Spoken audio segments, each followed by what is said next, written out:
Summer sales slowing down. Welcome to the channel, Ahilan here. You've probably experienced the lack of summer sales phenomenon that most publishers across the board go through.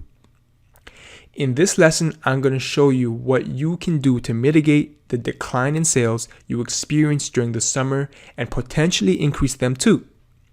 I will also explain the reasons why your sales decline during the summer season. Macro trends. What are people doing?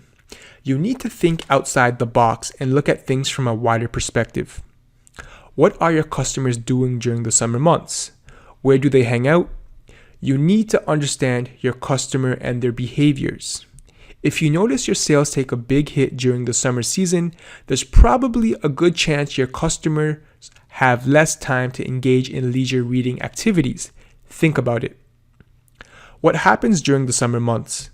Your customers are probably engaged in outdoor activities, camping, swimming at the beach, going on vacation with their family, traveling with friends, etc. In winter, these same customers are confined indoors due to the cold weather, and the frequency of being outdoors is less, thus they become more receptive to buying books on Amazon. So, what's the solution to this? Diversifying your portfolio and publishing in different niches and running ads for all your niches. The solution here is to diversify your portfolio of books. Having a good spread of books in different niches goes a long way, because when one niche slows down, you have other pillars to support and stabilize your income. But the big picture here is understanding your customer avatar. What are your consumers' behaviors? What do they do? Where do they hang out? What is their off-season and on-season peaks and valleys? Keep these things into consideration when doing your niche research. I'm going to share with you one of my niches that I'm in and explain to you why it's immune to the summer decline, where sales taper off for most publishers. On the contrary, my sales pick up even more during summer for this particular niche. So I'm in a technical niche, right? So my technical niches do extremely well all year round and are relatively stable due to the fact these are skills that are always in demand, and the niche I've built my brand around is evergreen. So I've obviously done my in-depth niche research, right? However, in the summer, my sales pick up even more. Why? Observe the macro trend and you will find your answer.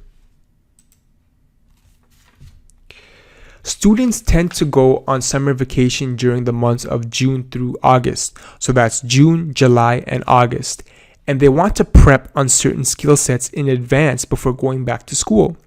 This explains why my technical niches do even better during the summer compared to my other evergreen niches.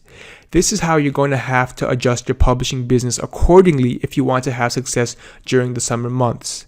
You need to have an in-depth understanding of your customers' behaviors, right? So your consumers' behavior. There is clearly a strong correlation between niches that decline in sales during summer and the activities your customers are engaged with. For instance, Q4, we know, is arguably the most profitable season of the year, which is the last 4 months of the year and is where publishers make the most money across the board. I'll talk about Q4 in a separate video, but what you need to understand is getting to know your customer better by doing your niche research, right? By looking into their behaviors, looking at things from a macro perspective, understanding the on and off seasons, and again, obviously doing your niche research right. So if you found this lesson helpful, please remember to like, subscribe, and share. If you're interested to join Passive Income Publishing Academy, the best nonfiction course on the market, I'll leave a link down below for you in the description. Thanks for watching, and I'll see you in the next video.